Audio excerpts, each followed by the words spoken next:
जय गोपी चित चोर प्रभु जय जय माखन चोर। राधा मेरी स्वामी मैं राधे को दास जन्म जन्म मोहिनी जियो श्री वृंदावन को वास।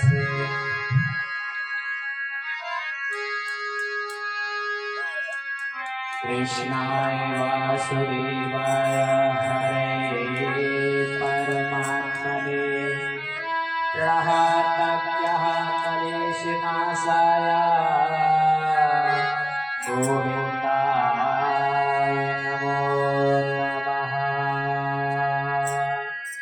गो कृष्ण कन्हैया लाल की जय। बोलो राधा रानी सरकार की जय। जय जय श्री राधे श्याम।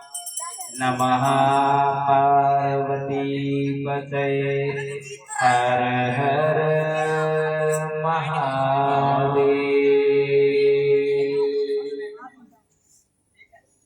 सभी कॉलोनी वासी भक्तगण भाई भाई माता बहने आवाज सुन रहे हो, सभी आने की कृपा करें। और सभी भक्तगणों को सुबह बता दिया था कि आज कथा का ग्राम दिन है, तो सभी भक्तगण समय से आने की कृपा करें और मन और वाणी को चलिए पावन करते हैं। श्री राम तुम्हारे मंदिर में दीप जलाने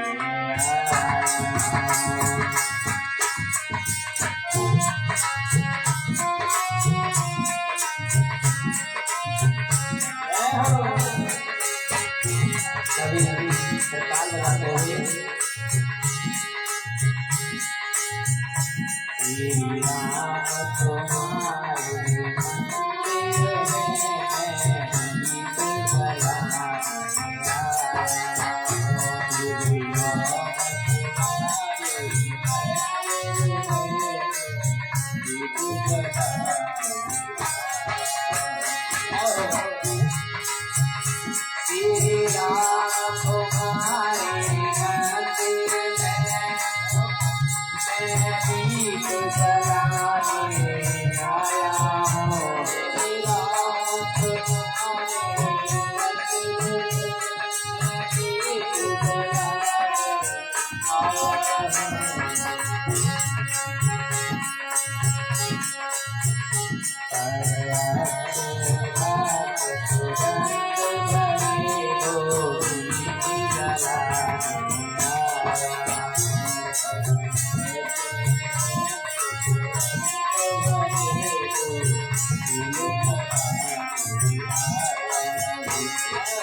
पूजन नहीं विधान नहीं सुमरन करने का ज्ञान नहीं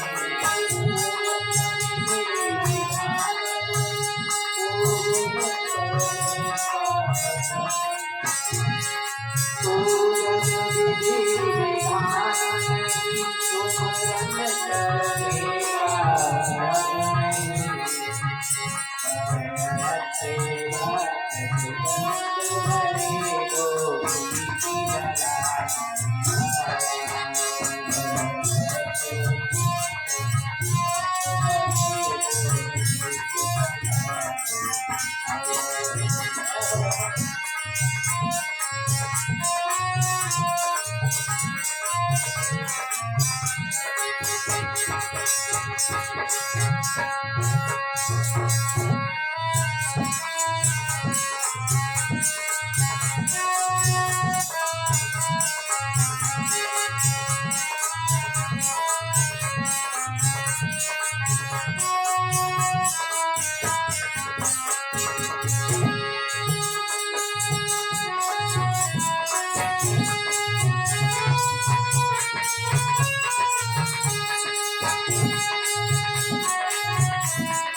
बोलिए कृष्ण कन्हैया लाल की जय हो। बोलिए गंगा मैया की जय।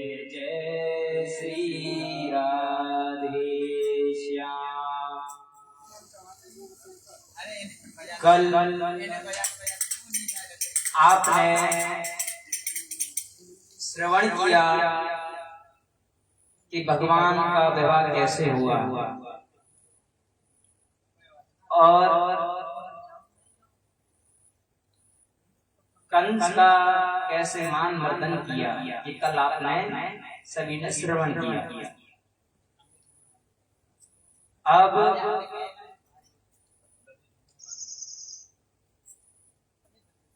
जब भगवान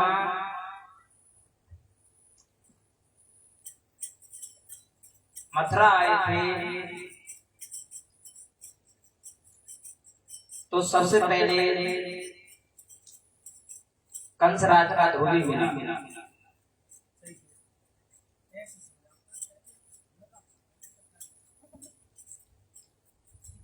धोबी से वस्त्र मांगे पर धोबी शराब में धुत और अहंकार में आकर भगवान को अपशब्द कहता है। तो भगवान ने उसका मान मर्दन किया और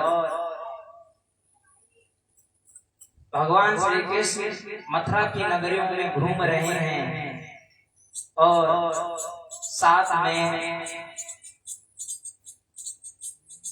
बलराम भैया हैं और अन्न ग्वाले हैं।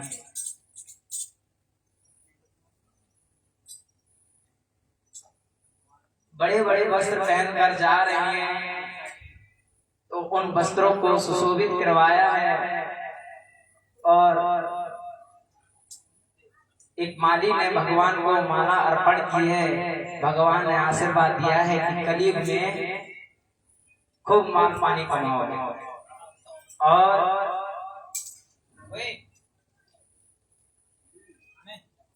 कुब्जा ने भगवान के मस्तक पर चंदन लगाया है और आशीर्वाद में उन्हें सुंदर स्वरूप दिया है। भगवान ने सबसे पहले जाके धनुष का खंडन किया है, फिर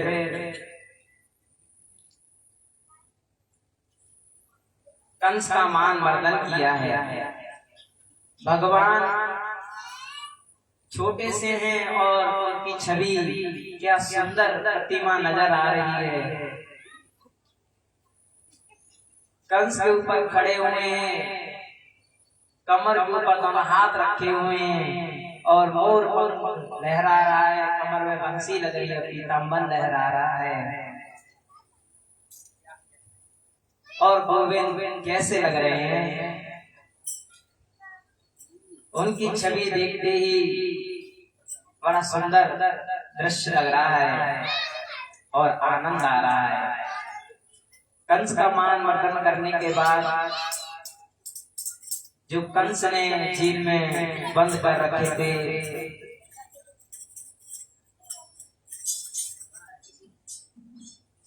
उनको आजाद कराया और अपने नाना को मथुरा का सिंहासन दिया और खुद गुरुकुल में जाकर विद्या ग्रहण करने लगे। जनेऊ संस्कार हुआ। फिर समय आने पर भगवान श्री कृष्ण ने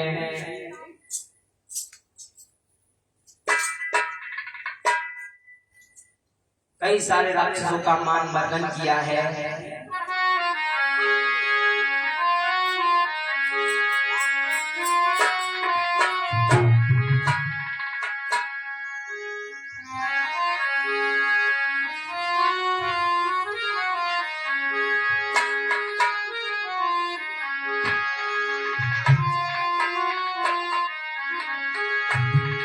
भगवान की छवि कैसे सुंदर लगती है। चलिए सभी लोग मिलकर निहार रहे हैं।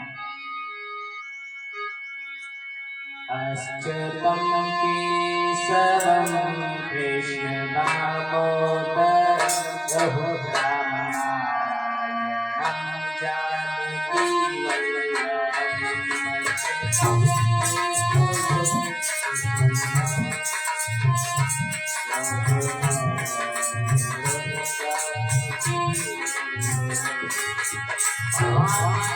कितने सुंदर लग रहे हैं और क्या भाव रखते हैं। अच्युतम केशवम कृष्ण दामोदरम राम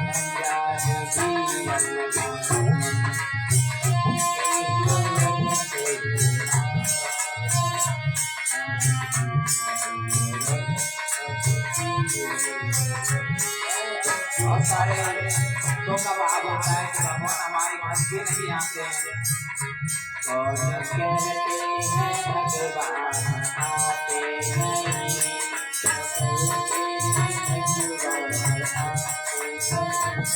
कहते हैं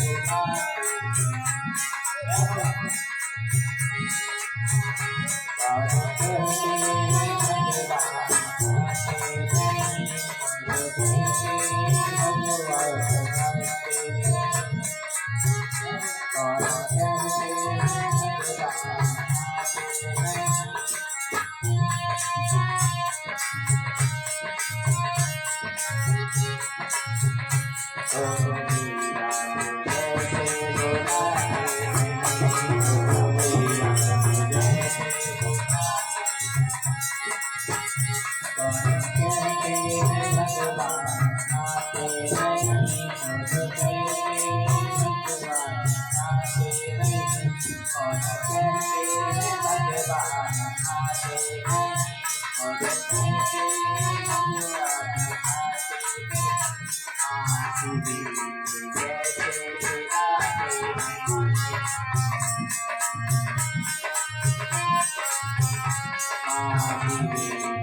हैं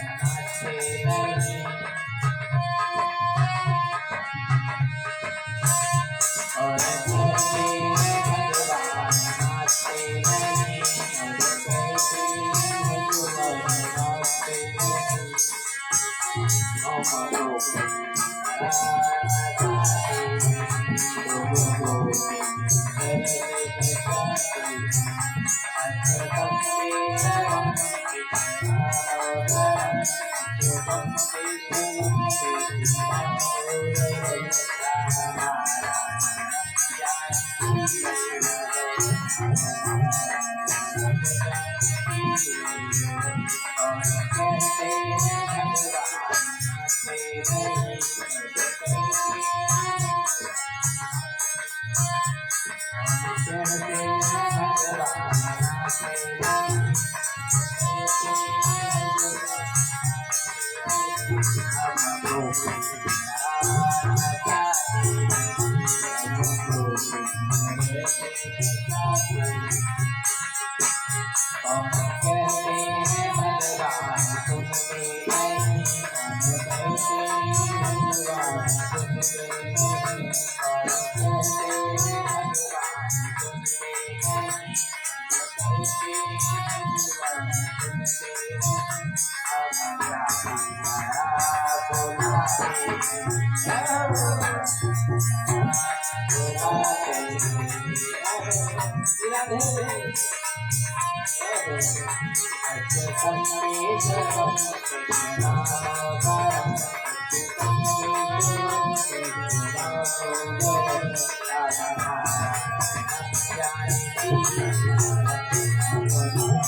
कृष्ण कन्हैया लाल की जय हो। बोलो बोलो मैया की जय हो। हम सभी के जीवन में कोई भी कष्ट नहीं है। अगर कष्ट देखना है तो भगवान श्री कृष्ण का कष्ट देखिए, जो जन्म लेते हैं जेल में, पलते कहीं हैं, बड़े होते कहीं हैं और शासन कहीं और करते हैं। और हमारे पास तो भगवान का दिया हुआ सब कुछ है, खाने को भोजन है, पहनने को वस्त्र है, रहने को भगवान हमारे पास से मकान है, तब भी हम भगवान का धन्यवाद नहीं करते हैं, बस रोते रहते हैं। हे भगवान ने मुझे वो नहीं दिया, हे भगवान ने मुझे वो नहीं दिया। रोने धोने से कुछ नहीं होता है। अगर आपके यहाँ कोई काम कर रहा हो और आप उसे सारी व्यवस्था दे रहे हैं और वो रोता नजर आए तो आप क्या कहेंगे कि मैंने इसे इतनी सारी चीजें दी है तब भी ये रोता ही रहता है, तो इससे बढ़िया से ना दूं तो ठीक ही है। तो भगवान को भी बुरा लगता है जब आपके पास सब कुछ है, समय पर खाना है, समय पर वस्त्र है, समय पर सब कुछ व्यवस्था हो जाती है, तब भी आप रोते रहते हो, तो ये कितनी गलत बात है। भगवान का धन्यवाद करना चाहिए, क्योंकि प्रभु की कृपा से हमें ये जीवन मिला है। क्योंकि हर सांस में हमें भगवान का सुमरन करना चाहिए, ना जाने कौन सी आखिरी सांस हो हमारी। और भगवान का सुमरन करेंगे, भगवान को याद करेंगे तो भगवान क्या करेंगे, दया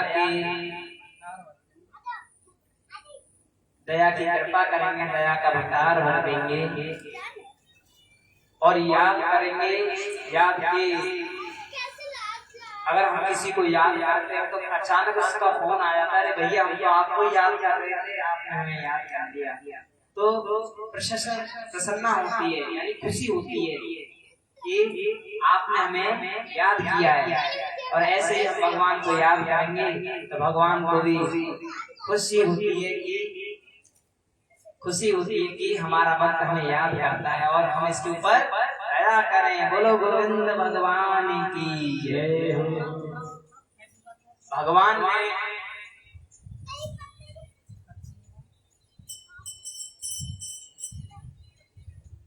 भगवान ने कालियावन का मान मर्दन किया है, जरासंध का भी मान मर्दन किया है और समुद्र के अंदर बीचम बीच द्वारका का निर्माण किया है। बोलो द्वारकाधीश महाराज की। एक समय भगवान श्री कृष्ण अपने बगीचे में बैठे हुए और याद करना अपने ब्रजवासियों को, और कह रहे हैं जो उदो हैं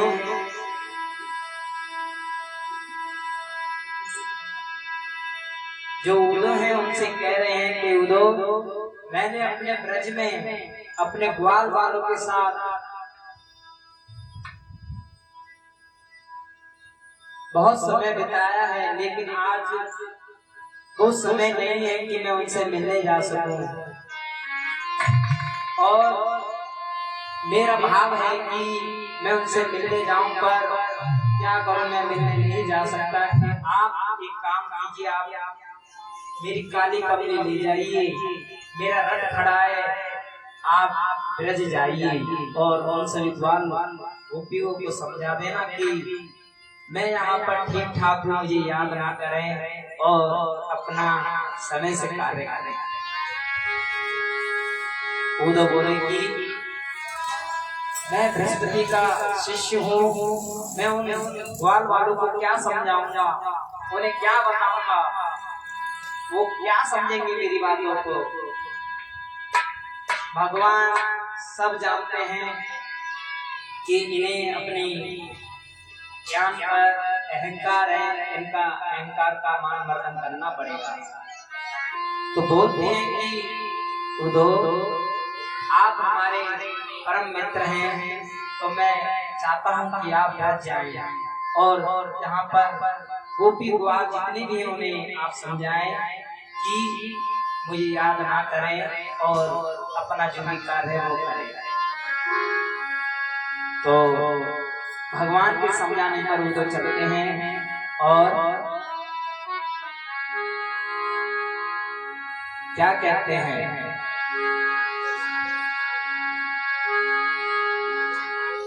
ब्रज में पहुंचने के बाद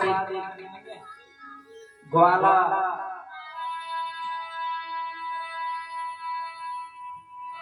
कहते हैं कि हम कन्हैया से नाराज हैं, कन्हैया से बात नहीं करेंगे। क्यों भैया, तुम क्यों नाराज हो? अरे मेरे बचपन का मित्र और मुझसे मिलने नहीं आया, इस बात से हम नाराज भी हैं। अरे हमारा कन्हैया आया है, चलो मिलकर आते हैं, उससे बात करेंगे, बारे में जानेंगे कि भैया इतने दिनों तक हमारे बिना मन कैसे रख गया। एक बोला, कन्हैया अब बड़ा राजा हो गया, भैया हमें भूल गया होगा। हम पहले मित्र हुआ करते थे, चोरी करा करते थे, माखन खाया करते थे, गोपियों को परेशान करते थे, अब वो समय कहाँ याद रहा होगा। क्योंकि जब कोई राजा बन जाता है तो प्रजा की बड़ी चिंता होती है, राजा को अपनी नहीं। तो एक बार बोला, हम कन्हैया से बात नहीं करेंगे और ना ही उसे मिलने जाएंगे, क्योंकि वो मुझसे बिना बताए मथुरा चला गया था। एक बार बोला, देखो कन्हैया का रथ आ रहा, चलो जल्दी चलो मिलने। नहीं, हम नहीं जाएंगे। और सभी ग्वाल वाले जैसे पहुंचे तो जो बोल रहा था कि हम बात नहीं करेंगे, वो बहुत तेजी में भाग कर कन्हैया से, कन्हैया तो नहीं थे पर उदो थे, उनसे जाके कह रहा, ये तो अपना कन्हैया नहीं है, हमारा कन्हैया फिर नहीं आया, हमें धोखा दे दिया।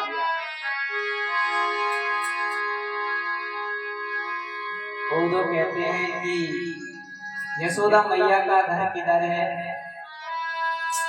मुझे कन्हैया ने भेजा है, और आप ऐसा ना समझे कि वो आए नहीं, वो थोड़े से व्यस्त है इसलिए आ नहीं पाए हैं। उन्होंने मुझे भेजा है और कहा है कि जितने भी गोपी ग्वाल हैं उन्हें समझा देना कि उनकी चिंता ना करें, वो आनंद में है, ऐसा मुझसे बोला है कहने को।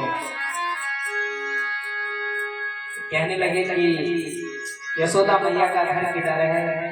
एक ग्वाल बोला, भैया ये पानी चलता हुआ दिख रहा है आपको, इसी के किनारे किनारे आप चले जाओ, जहां पर ये आपको ग्राम दिख जाए वही यशोदा मैया का घर है।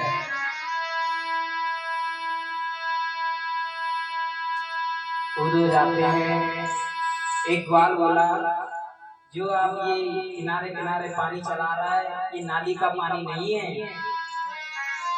ये उन गोपियों का आंखों का आंसू पानी है। ये यशोदा मैया के आंखों का आंसू का पानी है जो दिन रात रोते रहते हैं।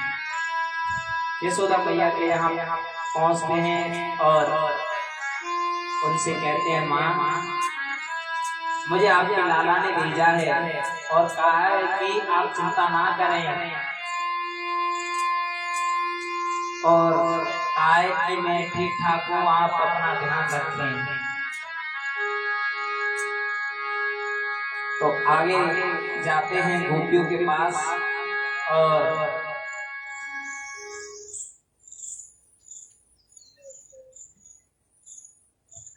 गोपियों से कहते हैं, क्यों इनकी चिंता करते रहते हो, वो तो अपने सत्कारों में लग गए हैं। तो गोपियां क्या कहती हैं, ये तो प्रेम की बात है उधो, बंदगी तेरे बस की नहीं है, ये तो प्रेम की बात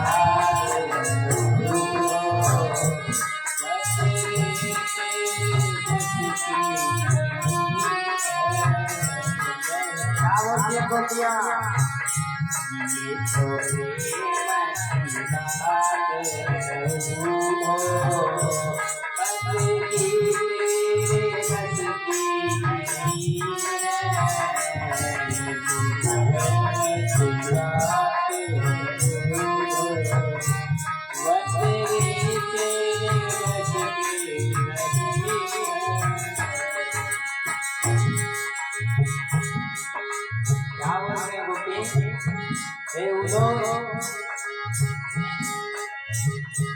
ये तो प्रेम की बात हो,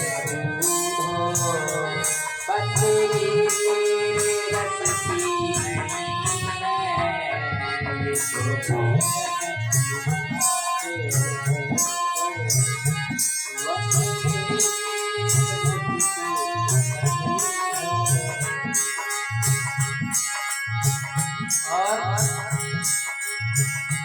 यहाँ करते होते हैं काबे,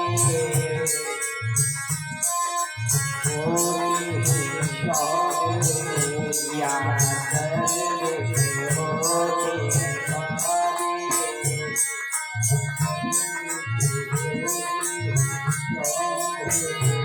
आज की तेरे धरती नहीं है, आज की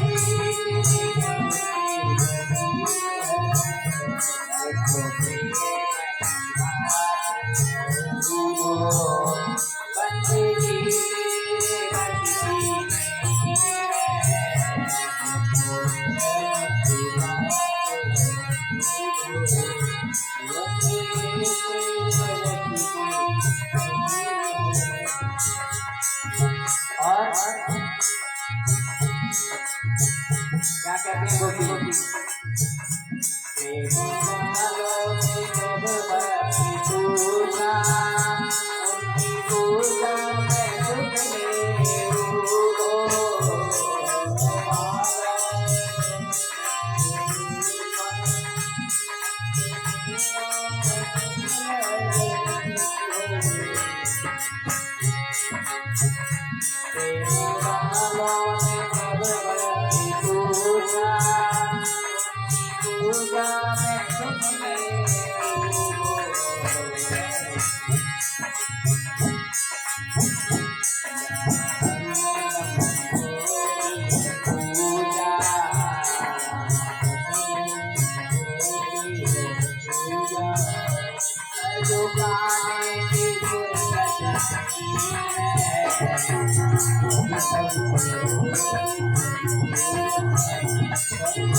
ये तो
कन्हैया लाल की जय हो। बोलो गिरिराज महाराज की जय हो। गोपियों ने रुपेश उद्धव जी का मान मर्दन किया और उन्हें बताया कि भगवान तो उनके सर्व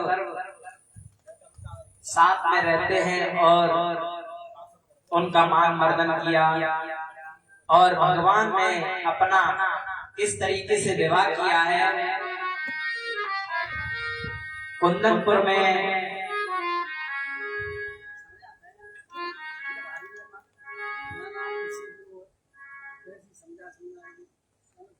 भगवान का किस तरीके से विवाह हुआ है।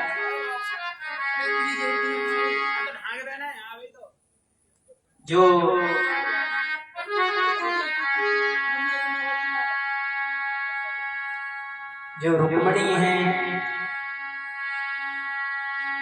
वो भगवान का चिंतन करती हैं और एक पंडित जी से कहती हैं, बाबा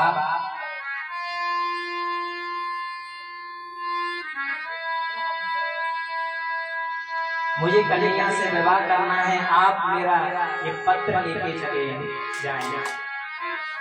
बाबा पत्र लेके जाते हैं तो एक द्वारपाल को बुलाते हैं।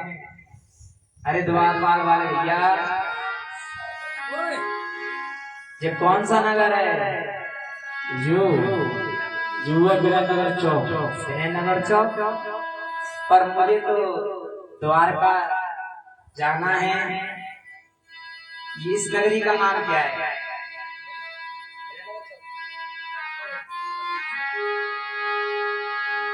अरे भैया,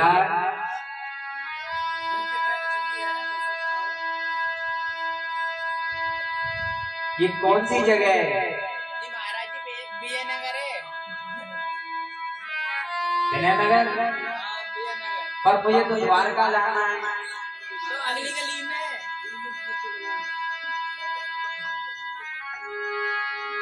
अच्छा भैया, मुझे कन्हैया से मिलना है।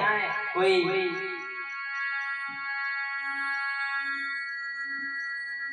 कन्हैया से कह दो कि एक ब्राह्मण देव मिलने आए हैं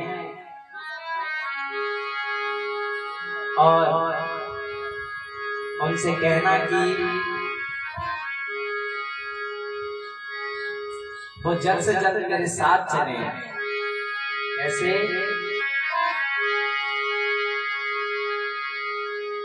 भगवान के पास पत्र गया, उन्होंने पत्र को पढ़ा और पंडित जी महाराज से बोले, चलो महाराज बैठो। और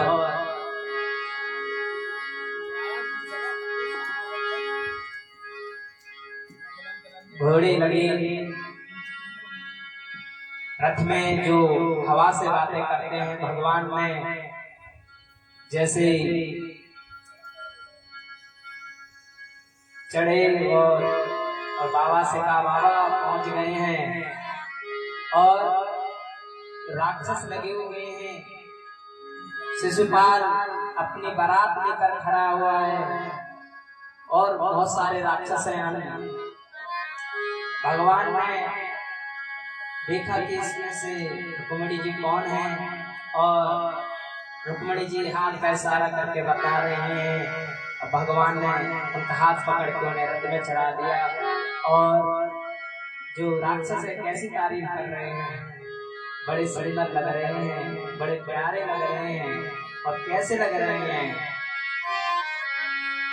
फूलों में सज रहे हैं, कितने सुंदर लग रहे हैं। फूलों में सज रहे हैं श्री वृंदावन बिहारी, फूलों में सज रहे हैं।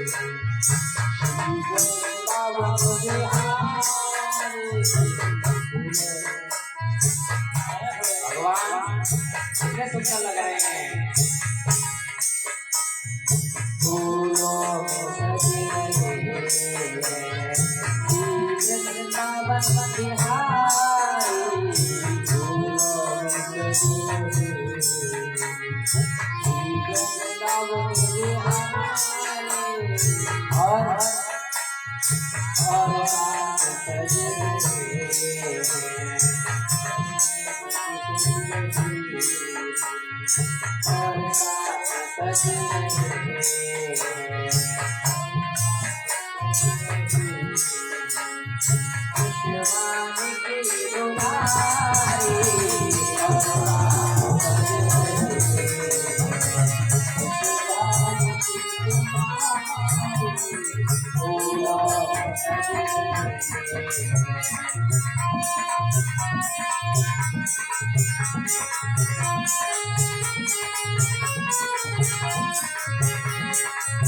और सजे रहे हैं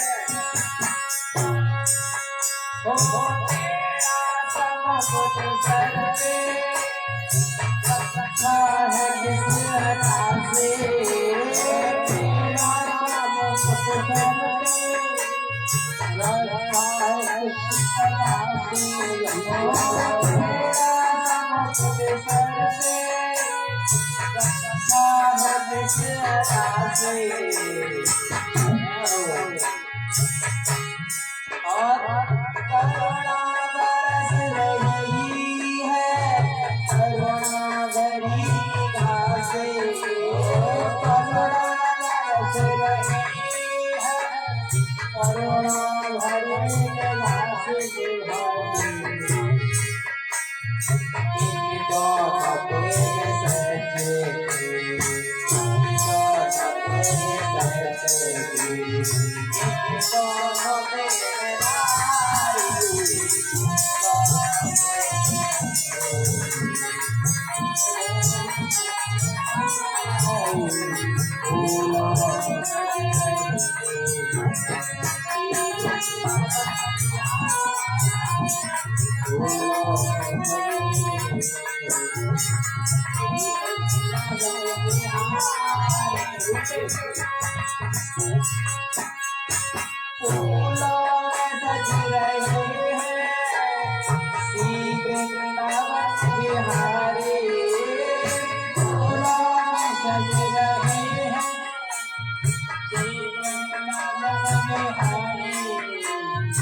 घास गले में डाले जब दोनों मुस्कुराए,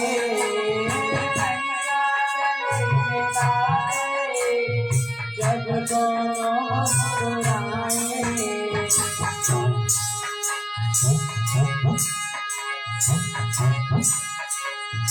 सबको लगते हैं प्यारे जब दोनों मुस्कुराए,